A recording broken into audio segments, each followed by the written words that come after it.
Hey everybody, how's it going?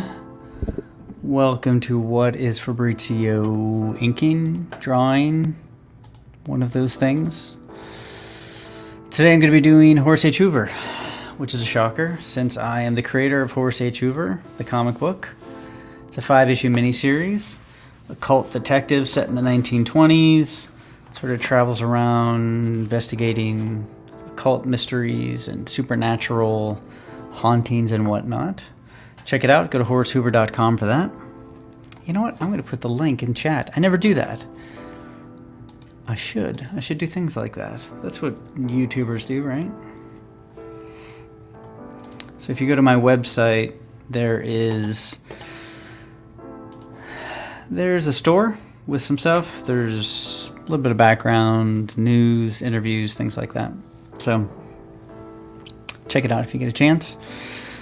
In the meantime, I'm going to ink this for the third time. Third time. I have never done that.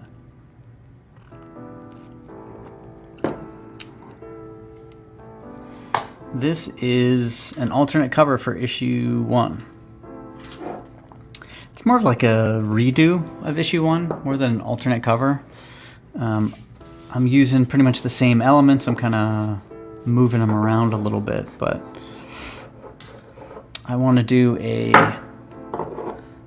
another version of issue 1, different paper, etc., and I wanted a new cover that's more indicative of the interiors and kind of where I'm at now anyway.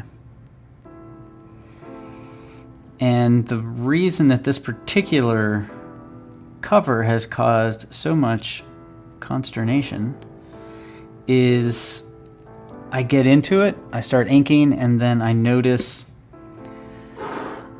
first of all that I don't have my glove. 1 second.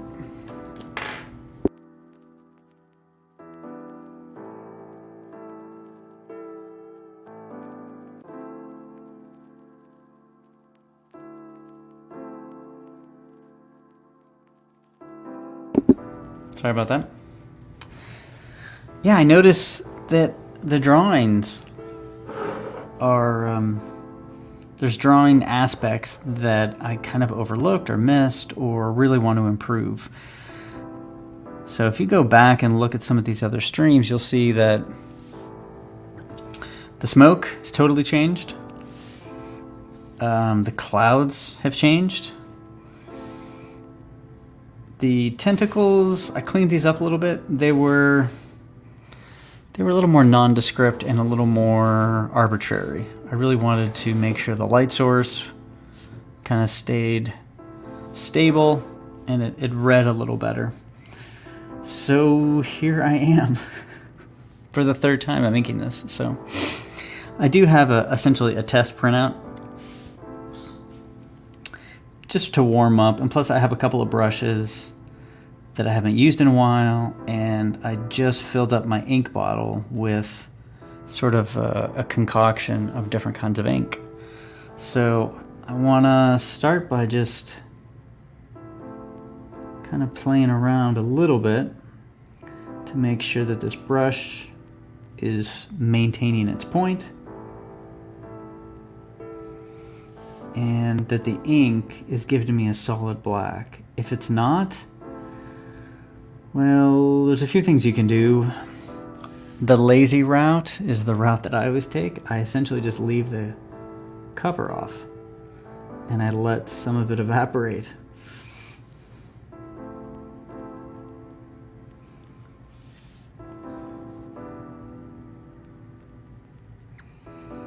So it looks like it might be a little watery, but I'm gonna give it a little more time. What happens is if the ink isn't like a really solid black, then when you go to scan it in and remove the blue line, it's just going to be harder. The more solid black you get, the better.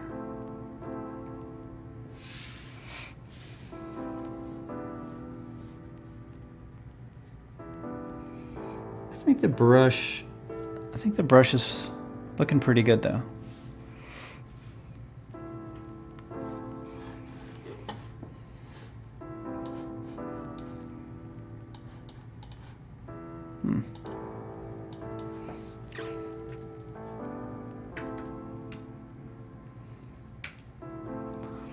Just want to tweak the focus on this so you can get in there real close.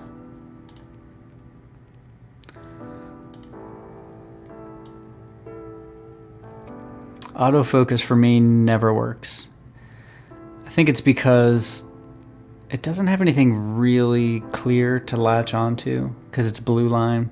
So it won't latch onto the inks, it won't latch onto the blue line. So it kind of goes back and forth for each of those focuses. Focus I. When all else fails, just add I to a plural. Like multiple Fabrizios just could be Fabrizii. That sounds academic and scientific. A group of Fabrizii attacked the submarine on the coast, off the coast of somewhere.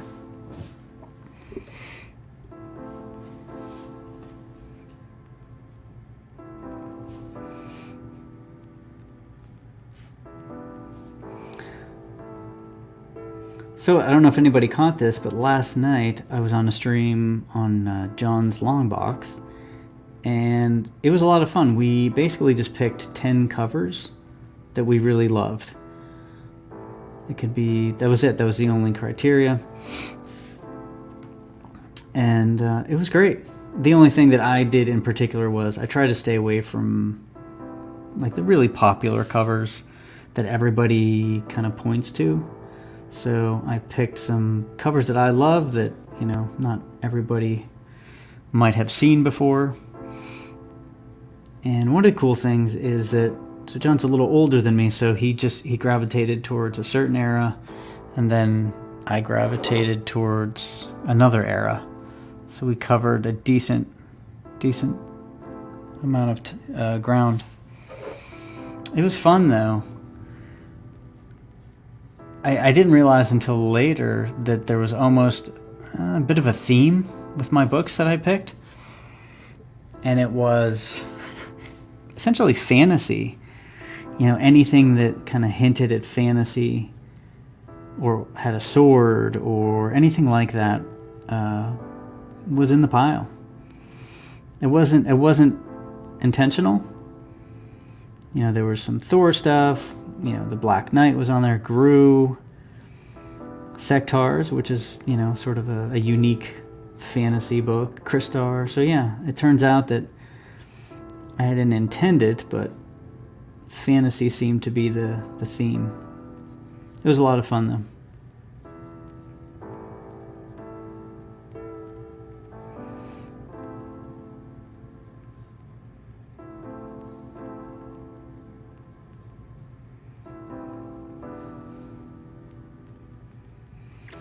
You know, what makes a good cover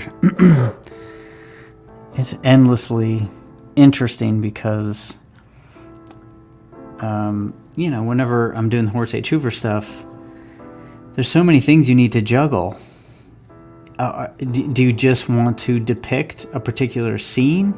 Is that all you're doing from the comic book? Okay, if so, what scene? What scene sort of crystallizes the book? Or is that what you want to do? Do you want to pick the most drama-laden scene? So there's so much that goes into it, and I think a lot of the old comic book artists, I think a lot of that was intuitive. I know that sounds kind of odd, but I just think they just had a knack for it. I don't think that they were sitting around academically dissecting things the way some of us do, including me. And I don't know where that comes from. I don't know if it's a cultural thing. I don't know if it's a time, you know, that in that time period, the things that they were watching, consuming, just had a lot more drama that they were able to sort of translate into comic book covers.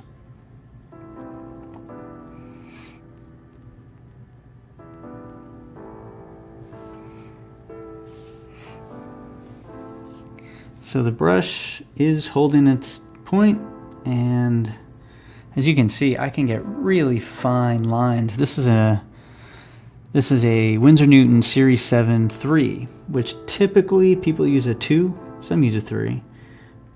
3 is just a bigger brush, holds more ink, but the benefit is that if you can get that brush with a nice tip on it, and it did split right there, you can ink for a lot longer.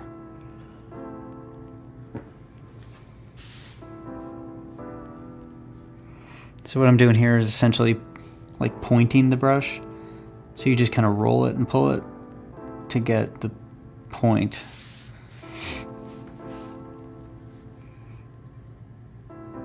If there was any place for the brush to split and it be okay, it's definitely the smoke here.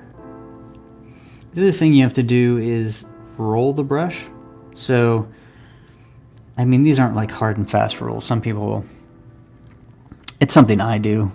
And I'm assuming other people do it, but it's not like, I don't know if I've ever even heard this before, or if it's just assumed, is after every stroke, just turn your brush. It's almost like when you have a pencil and you can keep the tip longer if you don't just use one side. So after every few lines, you just kind of turn it in your fingers, and now you have a new part of the brush tip that you're using. Hey Mind Tunnel, how's it going? Thanks for popping in, I appreciate it. Yeah, so this is just my practice. This is my warm-up. Because I mentioned that this is the third time I'm doing this page, and I'm never doing it again. So I'm going to take quite a bit of time going in and essentially testing out some new areas to make sure that whenever I get to them, I know what I'm doing. I have a plan.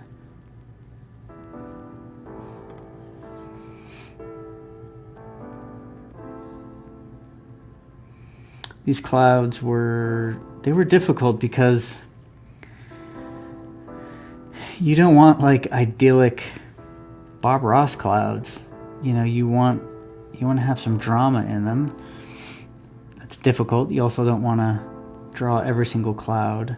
Out of all the things to draw, you know, clouds are tough. Clouds and smoke, because you're using a line. Even if you're hatching, you're using a line when this thing has really soft value changes.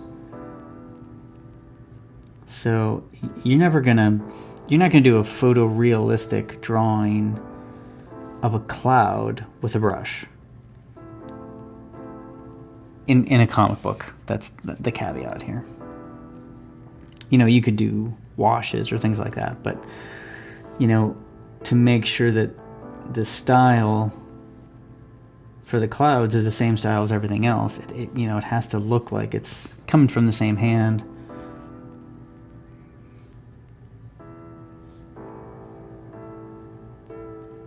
So I just like the idea of the clouds sort of gathering off into the distance and coming to a point.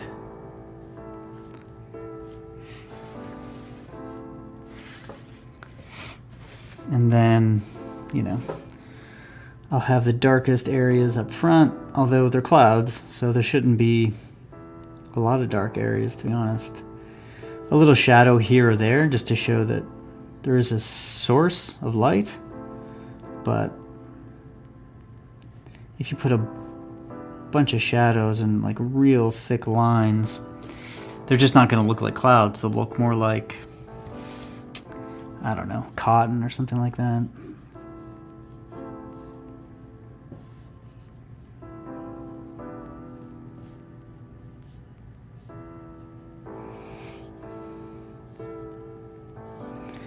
Whenever I have something like this to draw and I haven't done a lot of it, you know, this could be cars, horses, whatever the case may be. I actually spend a decent amount of time researching. I know a lot of people just kind of dive in, they'll look at a photo or something, but I, to my detriment, spend a lot of time researching. And I research sort of two big things. One is photo ref, so I'll find 20 pictures of horses. And then I'll also look at how other artists have approached drawing horses. I just want to see what their shorthand looks like. And then usually, between those two, I can kind of come up with my own version of it that doesn't look like another artist, and it's also based on photo reference and not reference of a reference of a reference of an artist. I think that's a lot of the issue with a lot of artists. They're just looking at other artists. And this has been going on for a very long time. You know, they'll look at some old Jim Lee or, you know, whoever the artist is, Rob Liefeld, and then they will just use that as their reference. And it just becomes, again, a copy of a copy, and it just looks worse every time. But if you at least try to start with photos, understand the structure of a horse, we'll say, and then once you understand that, when you look at an artist version of a horse, it makes more sense to you because you understand, okay, this is the anatomy of a horse's leg. How did Mike Mignola approach that? But if you don't start from the photo reference and you just go into the Mike Mignola, you don't know what he's left out. You don't know what he's accentuated. You don't know what he got wrong as well. So, it could be that artist that draws a horse that you really love is actually drawing it wrong. And that might not be a problem, depending on your comic and your style. But again, that's just my way of working. I feel like I want the academic knowledge first. Now, this could be human anatomy, cars, again, horses, it could be anything. Once I have sort of the academic knowledge, that gives me free rein to be a little more artistic and expressive with what I'm doing.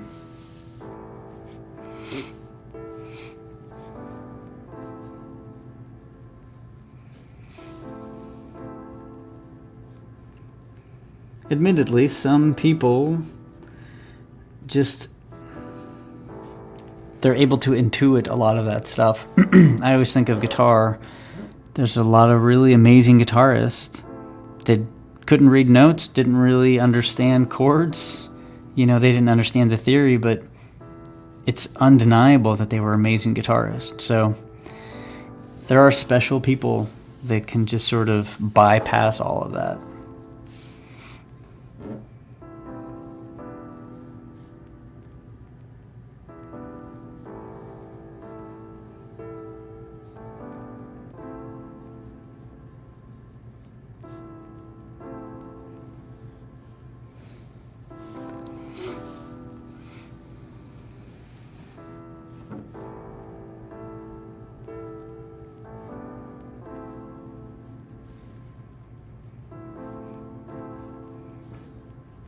I will show at the end, I've been playing around with doing a compilation of issues 1 through 3 of Horace H. Hoover.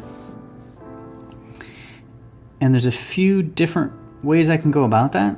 And one of them is using Amazon KDP, so essentially it's a print on demand. And I've gotten a couple of proofs and they look pretty cool.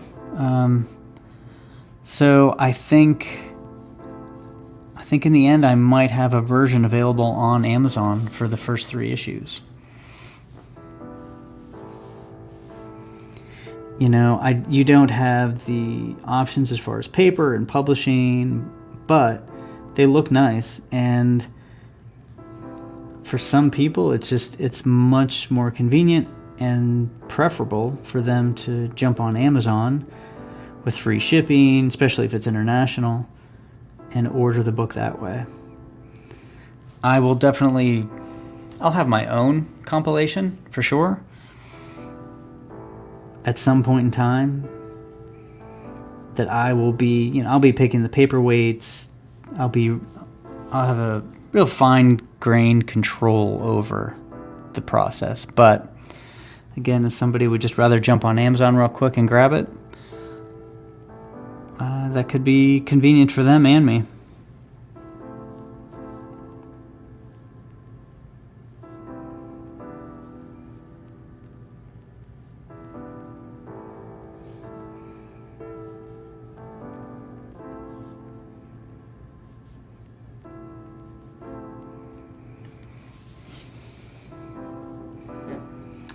I just finished Monsieur Spade on Amazon, which was good.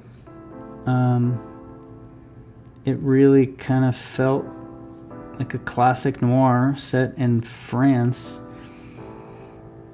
Clive Owen was Sam Spade, which was pretty cool. I think he did a great job. Some clever dialogue. Sort of, I don't want to use the word convoluted, but not convoluted, but complex plot. Those noir stories always have, it's not just, here's a bad guy and we're going to take him out. The good ones have just more complex plots and lots of characters. And the mystery is how they all sort of play into the final plot. So I recommend it. The ending was pretty good. But if you're into noir, sort of old school stuff, I really recommend it. Dibiando Ando. Sorry, I don't... Etinard, I'm assuming that's Spanish. Es la parte, mi parte favorita. I don't speak that language. I'm guessing this is a favorite part of doing art, is the inking, I'm going to guess. Sometimes I can kind of guess Spanish based on the Italian that I know, but...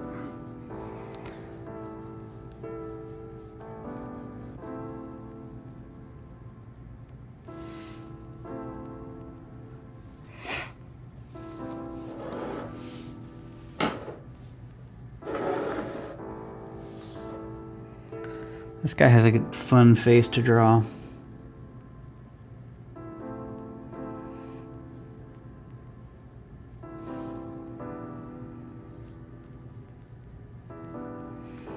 There is like this never-ending sort of taunt that your old art like flaunts in your face. I know mixing metaphors there, but you look at your old artwork and you can see the mistakes a mile away. So it's very hard not to maybe I'll just redraw it. Maybe I'll just redraw this. Maybe I'll redraw that. And then you'll just keep redrawing till the end of time. So for me, issue 1 was pretty significant, as far as my skill set. That was the first time I really felt like what I set out to do was at least finished, with the story, with the art, everything.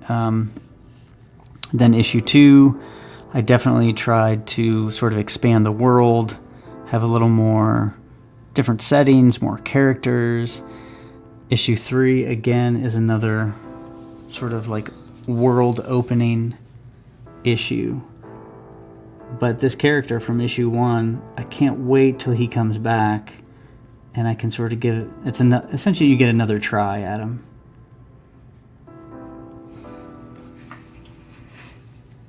Hey Ben, how's it going? Thank you, I appreciate it.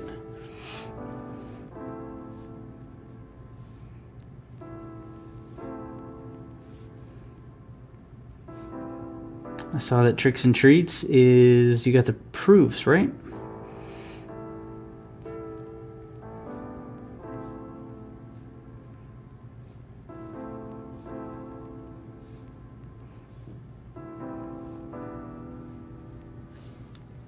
This is still my this is still my warm up. I haven't actually jumped to the actual page. So I just changed his collar on the fly. Books are in. Awesome. Yeah, seems like that was pretty quick. That's great.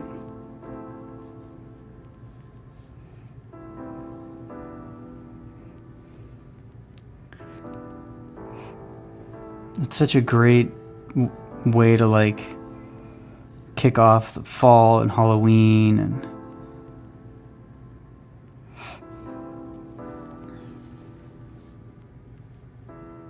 besides the Reese's pumpkin, because to me basically all holidays are whichever Reese's version is out. So the pumpkins, the Easter eggs, the bats, Christmas trees. That's how I know the seasons are changing, really. That's the only way I know. I'll be getting together with Justin in a couple of weeks to get them signed, and I'll be shipping them out around the 8th. Awesome. That's great. Yeah, I can't wait. It's not in demand now, right? I think the campaign's just closed. So you guys hang on to some books, and I think I saw you're going to a convention in Oklahoma. Am I totally wrong about that?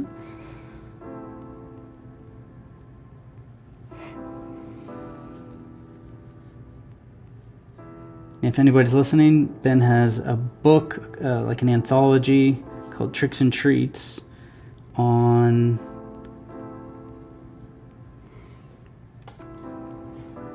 I'll post the link.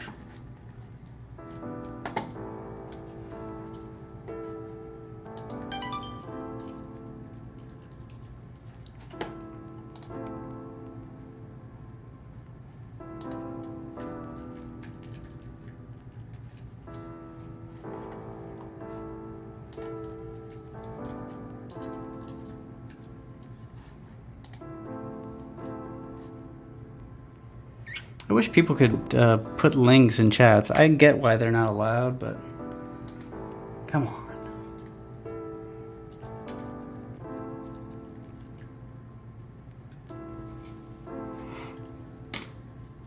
Ouch.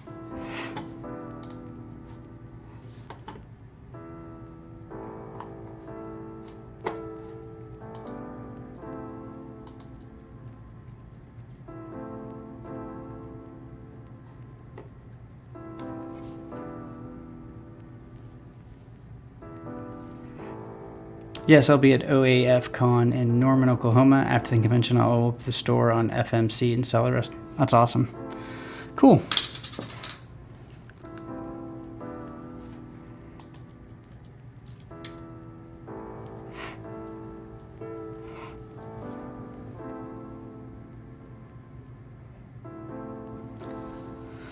All right. I don't know if I should start the actual drawing.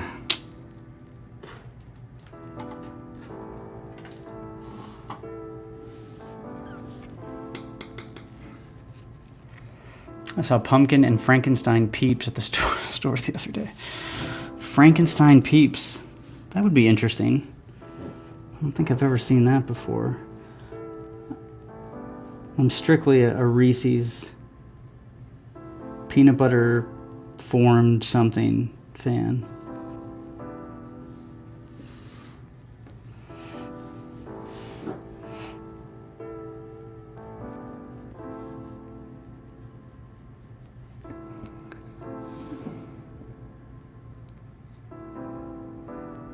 Yeah, this brush I keep going back and forth on this brush. It keeps splitting at some pretty inopportune times.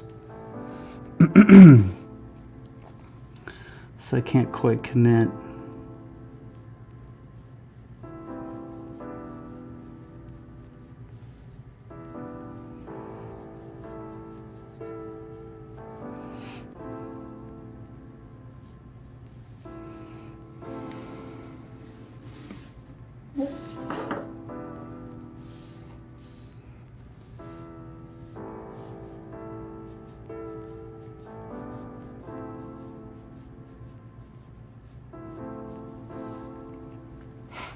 All right, I'll switch. So that was just the preamble.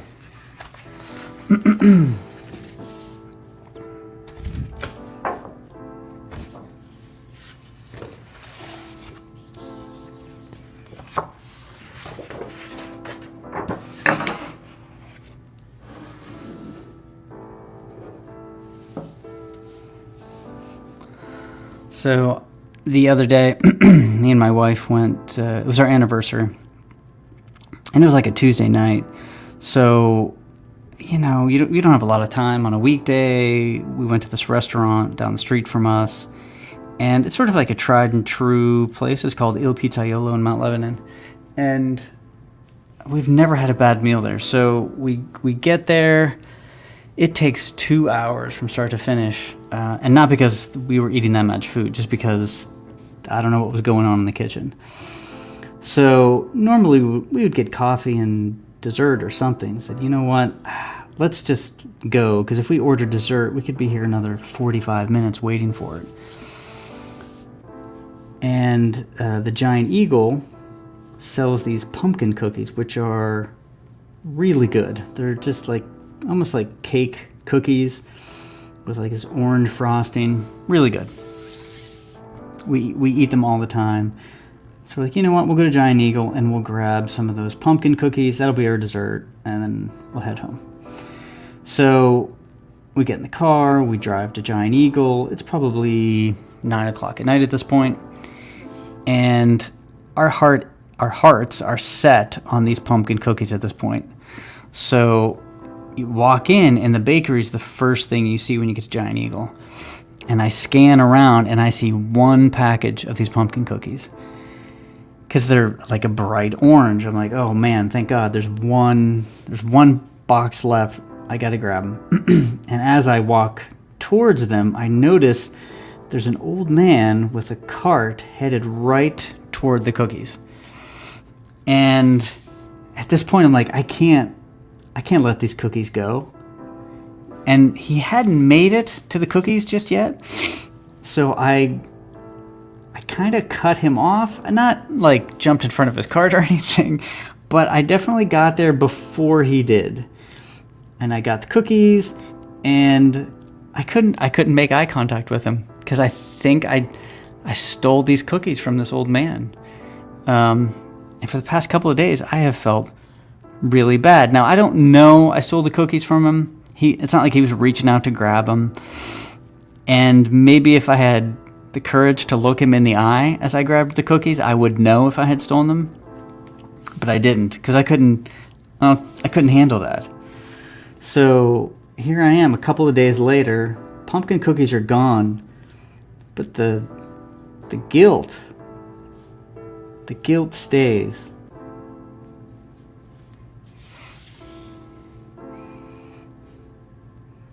Then I started to think, well, what if this old man, it was his anniversary, and his wife was like, hey, George, why don't you go to Giant Eagle and pick up those pumpkin cookies we love so much? The pumpkin cookies that keep us from fighting and are the sole reason for our marriage lasting these 60-some years. And George is like, that sounds like a great idea, Emma. I'm going to go do that. And now he had to go home and explain to her that some young whippersnapper stole the cookies right from underneath him. There's no shame in winning. You should have stared in the eyes as you grabbed the cookies. That would have been terrible.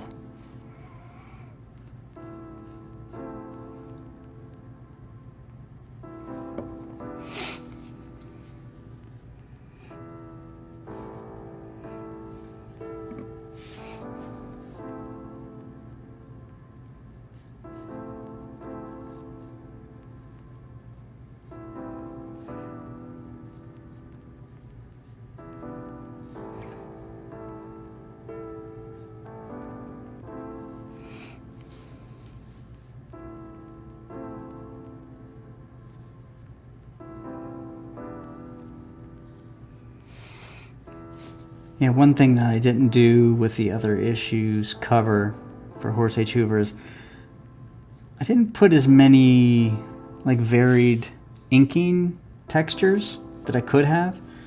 So that's another reason I wanted to take another crack at this.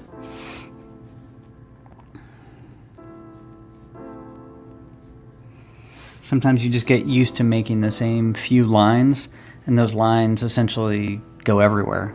They're the lines you put on clothing, the lines you put on walls, people's faces, etc., etc. It just becomes very easy to think of that less like a texture and more of just a value. So I'm putting gray here, I'm putting a darker gray here, I'm putting a light gray here, instead of thinking of it as the actual object's texture. And especially with a brush, it's really easy to get that variation in texture quickly.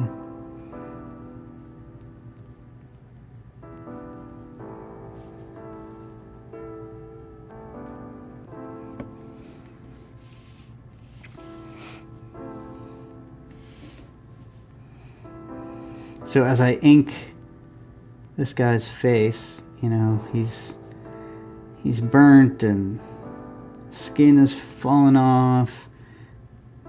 If there's any place for the brush to split and it'd be okay, it would be right here.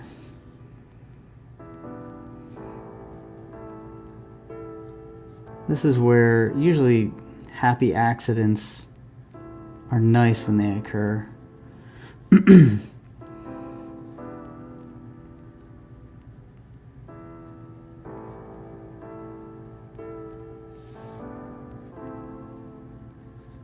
I rarely stay, you know, with the original drawing for something like that.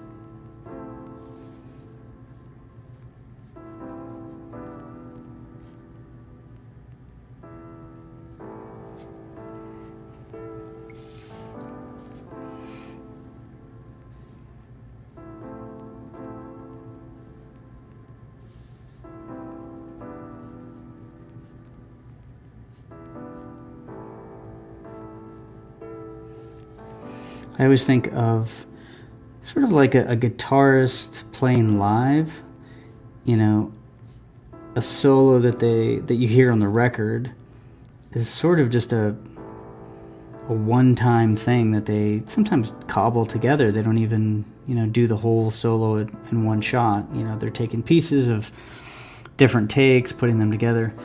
But, you know, when I'm doing inking over blue line, it's kind of like that. You know, when you hear that solo live, you know, it's going to have similar note structure, maybe. But a lot of times you'll hear at least a slightly different solo.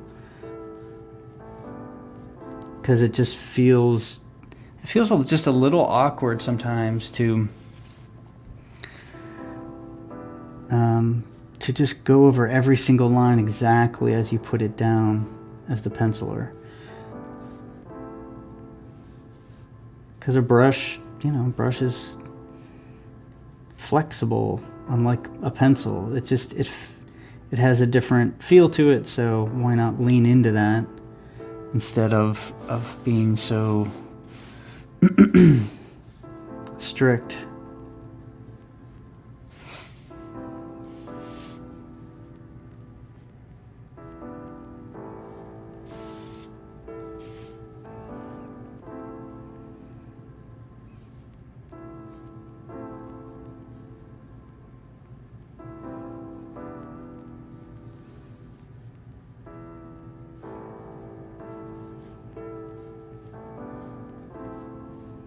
Now, it could be that they don't do the solos note for note because they're all completely drunk and they don't remember their solos. So that is a distinct possibility, but And that's not to say I'm not.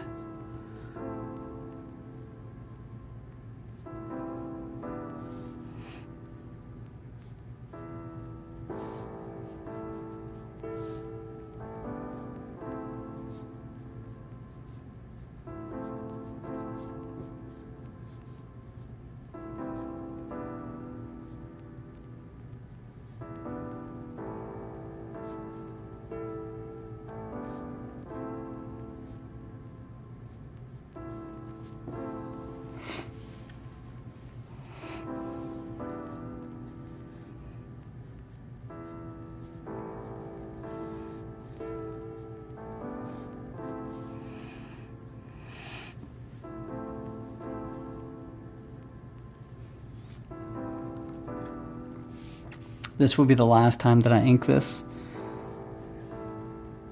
No matter what happens, I could spill a bottle of ink on this. I would find a way to make it work. That's where I am with this. So.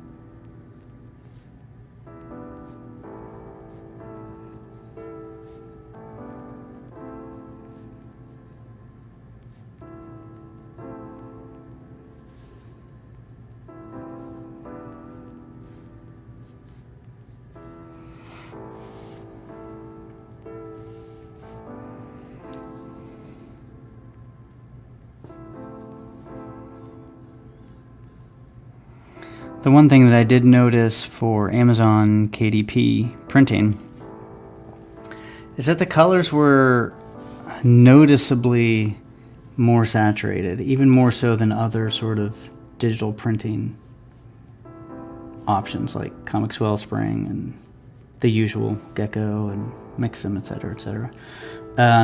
Yeah, they were even more saturated than what I was expecting. So I've actually had to go through all the pages and knock back the saturation. Right now it's at 18%, and I'm going to play it by ear. So we'll see if that's enough to make up for the printing process. I mean, I have pretty intense colors, and if those get ramped up even more, I think that's too much for the human eye to handle. You get like retinal damage or something. So I have a proof currently on its way with a little bit of the saturation knocked back.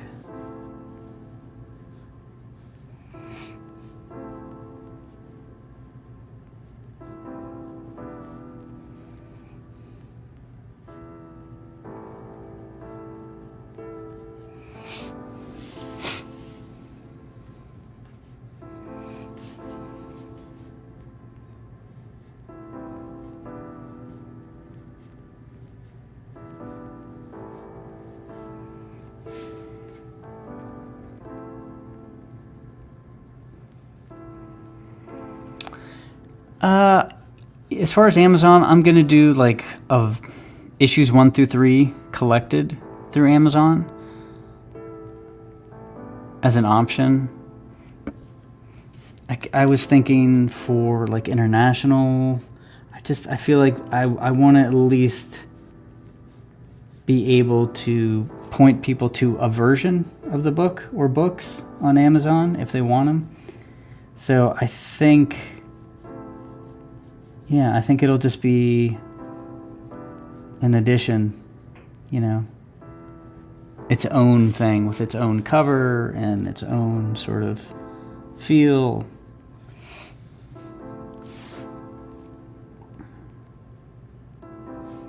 We'll see if that works out, but so far the test prints I had were good enough where I feel like, you know what, if somebody would have to pay, what, an extra like $25 in shipping if they want it internationally or in Canada, you know, so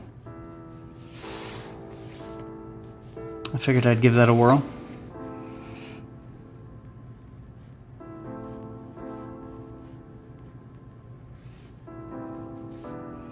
And plus, you know, at least there's the chance that somebody comes across it on Amazon. I know it's unlikely, but, you know, I think the more places that we can have our comics, the better. So I figured, why not? I don't know if anybody else does that. I mean, I'm sure there are, but anybody sort of that I would know currently in indie comics doing that.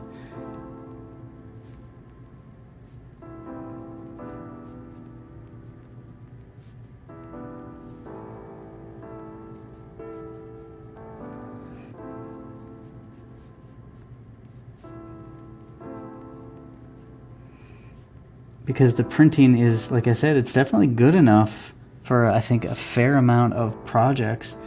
It seems like there would be more people doing that.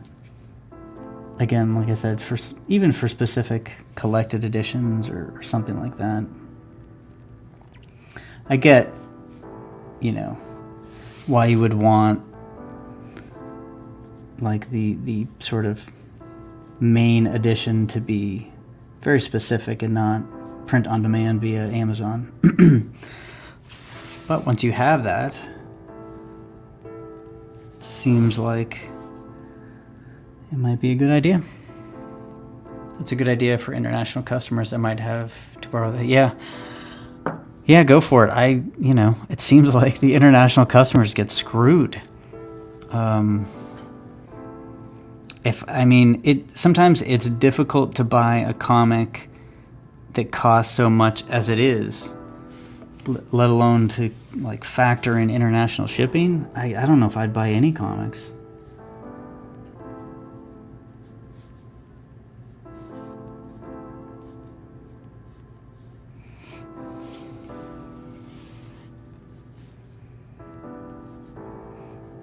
I was briefly considering even doing like an Italian version of Horace H. Hoover. I don't know. I'm gonna have to think about that. That probably wouldn't be until issue 5 was done. I would need some help with the translation for sure, but that might be kind of an interesting experiment. I feel like once you have a book done, why not sort of do every version and get it to as many people as you can, you know? So if I can somehow get the translations, I'd have to update the lettering, obviously. And I know Italian well enough that I could tweak some of the dialogue if I needed to, shorten things or change things up. Anyway, that's long term. It's 3:52, so I'm gonna stop here in a second, but I will show the proof I got from Amazon. It was, what was it, $8, maybe $8.50 for the proof, and $4 for shipping. Comes in a few days. That's the other thing that I really appreciate, is how quickly you can upload files, kind of approve them, and get out a proof.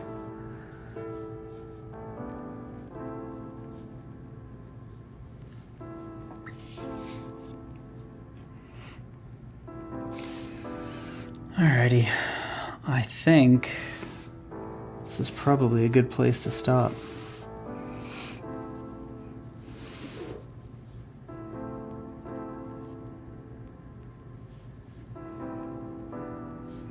I also started drawing, like as soon as Halloween and the season hits, I can't help it. Want to draw some other stuff. I started doing a Sweeney Todd drawing. I've always been a huge fan of the musical, even though I'm not a fan of musicals generally.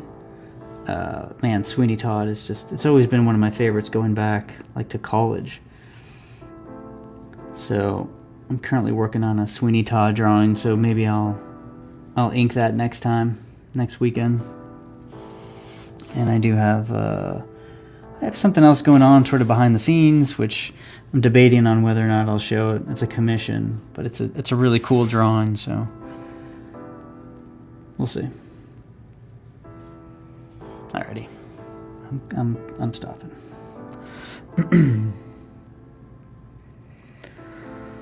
Well, thanks everybody for popping in. I appreciate it.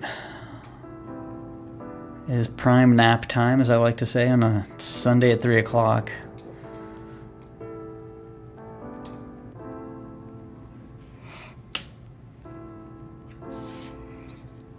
I'm trying to think of some stuff that I've seen recently. Monsieur Spade, which I talked about, which I really enjoyed that. I saw Beetlejuice. I thought it was fun.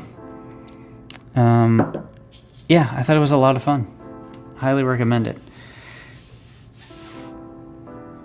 Alrighty. So, I'll show the books again. In case anybody's not familiar, this is issue... This is an out of focus issue 1. Come on.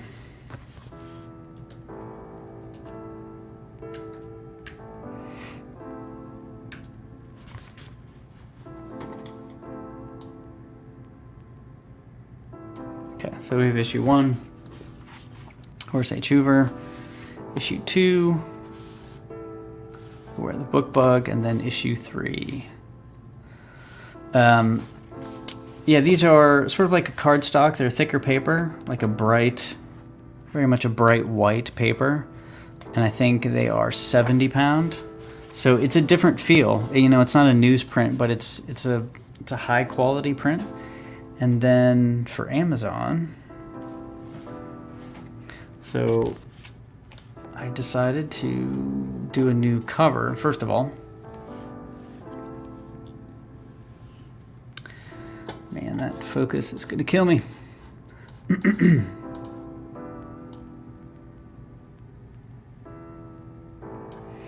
So we have a new cover. This is a drawing that I've used a while. And I wanted something, again, that was very different than the first 3 issues. I thought this really fit. So we have Horace coming out of the worm here. We have the black. So everything is a little different. I wanted to make this very noticeably different. And then we have this on the back. Gloomywood, logo, ISBN, all that jazz. Now, Amazon does put this not for resale, which is a bummer, but they know that people would just be randomly printing these if that were not the case. This is definitely a thinner paper. This is like a 60 pound, but it feels nice. It feels like if you had, I think this is 94 pages or something like that. If you had 94 pages at 70 pound, and then the cardstock cover, it would definitely it wouldn't feel as nice. So yeah, the printing looks good. Again, it's a little too saturated for me, so I'm knocking that back on the next run. It feels pretty good though, I have to admit. I threw some extra drawings in the back. Looks good. The text is really clear. The colors are, outside of the saturation, there's no weird color, like deviation from the originals. Got the big old. Yeah, if anybody has any questions on how I did it or anything, let me know. It took me a little time to figure out. They have a tool where you upload files. Their bleed and trim and how that gets calculated is a little weird. But I got through it. It did take me some time though, I'm not gonna lie. But it's cool, yeah, so if anybody is interested, this should be available on Amazon, I'm hoping in the next couple of weeks. If you haven't picked this up, and especially if you're an international customer, you can get free shipping. You know, it's really worth your while, I think. All right, yeah, thanks again, everybody. I appreciate it.